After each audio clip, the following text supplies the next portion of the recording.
A Wizardly Reputation, Part 2. Caiaphas and Gala embark on an almost holy quest. Danger and opportunity await. If you ever find yourself in the third founding neighborhood of Agrabah, and further, you find yourself in need of some warm, velvety knowledge, let me recommend Lithocles' library, particularly if you don't want to leave a paper trail. There is the small matter of the curse that is soaked into the very stone of Lithocles' library for the past 7,000 years or so. It's a long and tedious story, but suffice to say that a long time ago, Lithocles' library was in a feud of sorts with their rival Pteris' library. Apparently it was a spat over some volumes of an ancient compendium which both libraries wanted to complete. This is not at all uncommon, by the way. Anywho, negotiations broke down and some words were said, and now both libraries are completely fucked. Incredibly cursed. This killed most of the clerks and drove the rest dangerously insane. So now, there was nobody who was going to ask uncomfortable questions about the large pile of taboo literature that I planned on stealing. Of course, I was hardly the first person to have this idea. Braving the many dangers of Lithocles' library to filch some of its myriad and mysterious secrets was an institution as old as the church.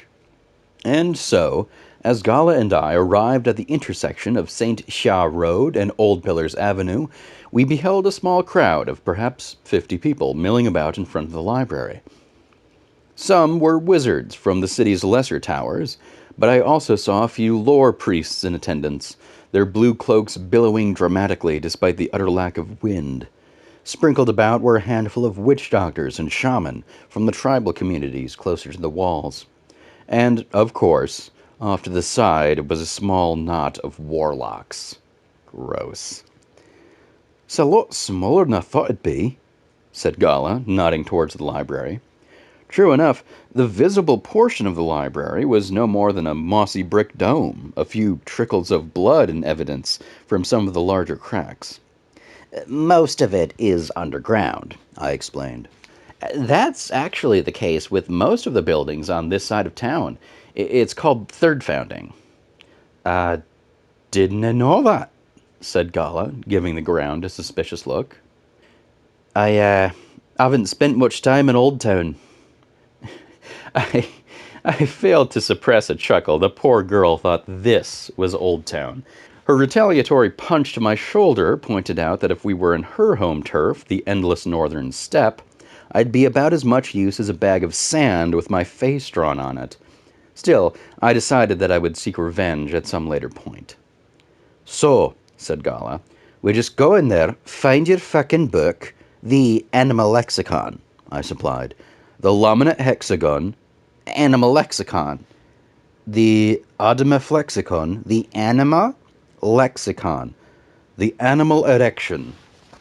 "My fucking book," I said, giving in. "Aye, we find your fucking book and we leave. It will probably be a lot more complex than you're making it sound, but those are the central elements of our task, yes." "Is that why all these glue sniffers are standing round? 'Cause of how complex walking in the front door is?" I sighed. "I did tell you about the curses, right? If you'll look there, you'll see that the walls are bleeding." "Ha! So you're afraid of a bit of blood?" "I find it to be rather disquieting when it seeps from the masonry, yes." "It's not gonna bite you. In there, it just might." It was Gala's turn to laugh. "Rubbish, manling. Absolute rubbish." She laughed some more. "Come now, you've been hearing tales from a cunny tongue. Cursed libraries and biting blood. You're listening to tall tales." "Then it seems you know little of what you say, girl," rasped a new voice. I jumped a bit and turned to see that one of the orcish witch doctors had shuffled over to us. His back was stooped with age, and his gray hair hung in large clumps from his wrinkled head. In one hand he clutched a gnarled wooden staff that looked about as old and worn as he was. With the other hand, he pointed at Gala. "You should listen to the man, whelp, soft and pale though he may be." I wasn't sure how to react to this. Thank you, sir. I mark his words well, even if he does walk like he's got a caterpillar stuck up his arse. Gala laughed. Okay, I said. That is all that... Of course, I'll admit, he does not seem like the honest sort. Just not a very trustworthy face. Just a all-round suspicious and unimpressive lad, though he is correct in this singular aspect regarding the curse.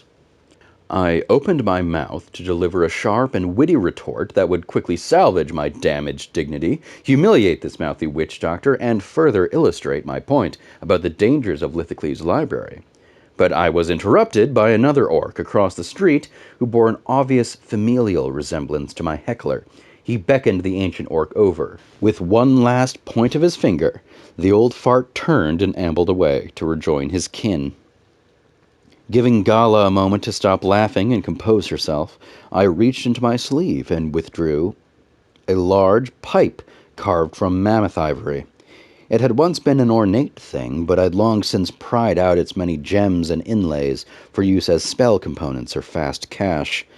From my other sleeve, I withdrew several small packets of dried herbs as well as some other substances.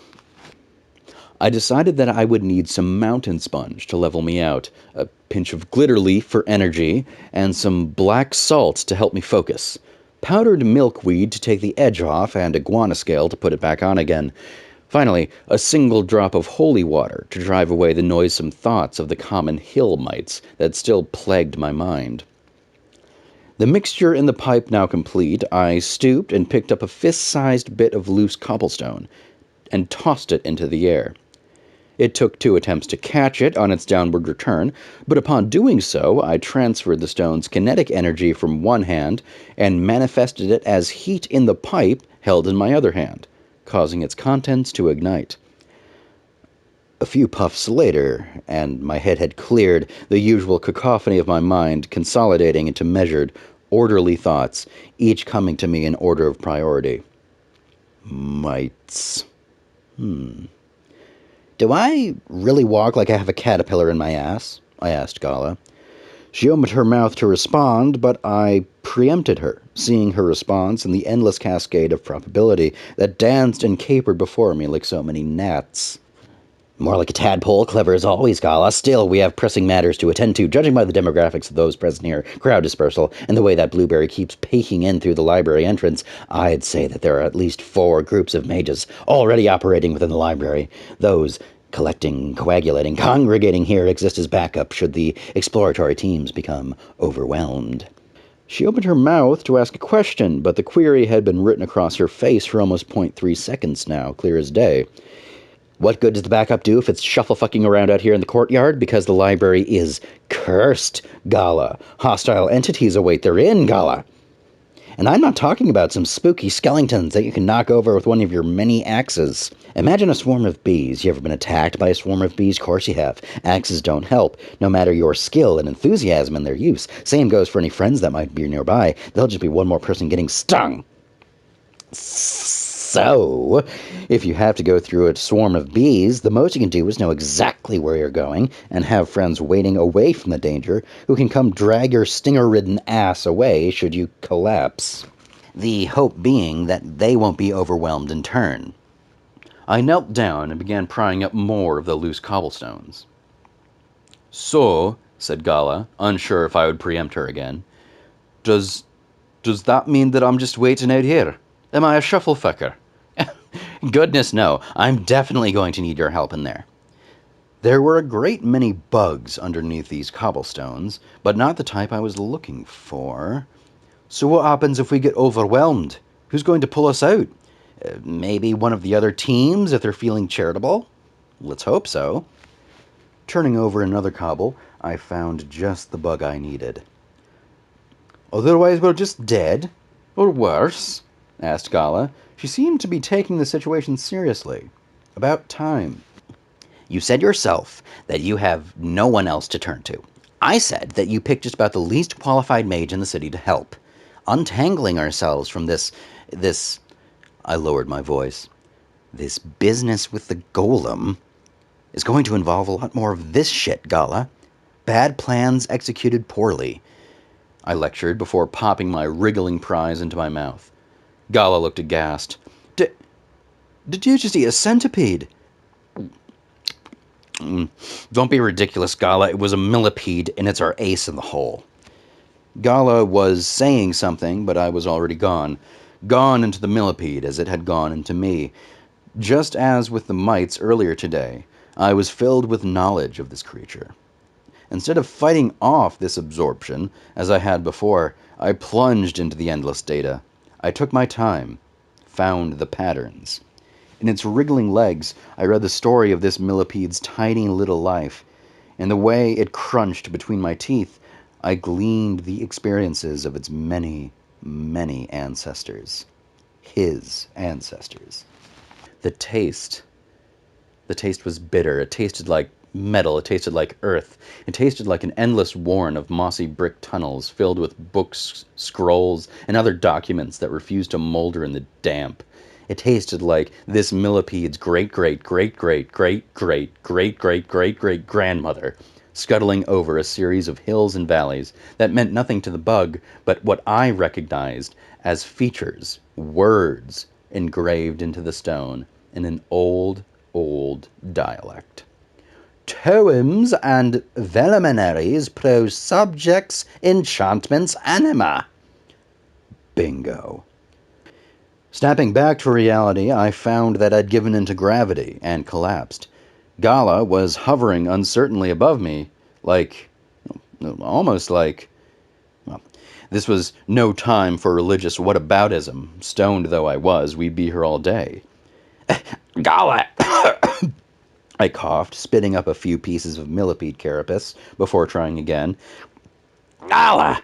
I know exactly where we need to go. Oh, and bring your axes. Turns out that there are actually a great many skeletons down there. That was a Wizardly Reputation Episode 2. If you enjoyed this video, please don't forget to dislike and unsubscribe. Leave a comment down below if you think anyone gives a shit. Toodaloo, dear listener.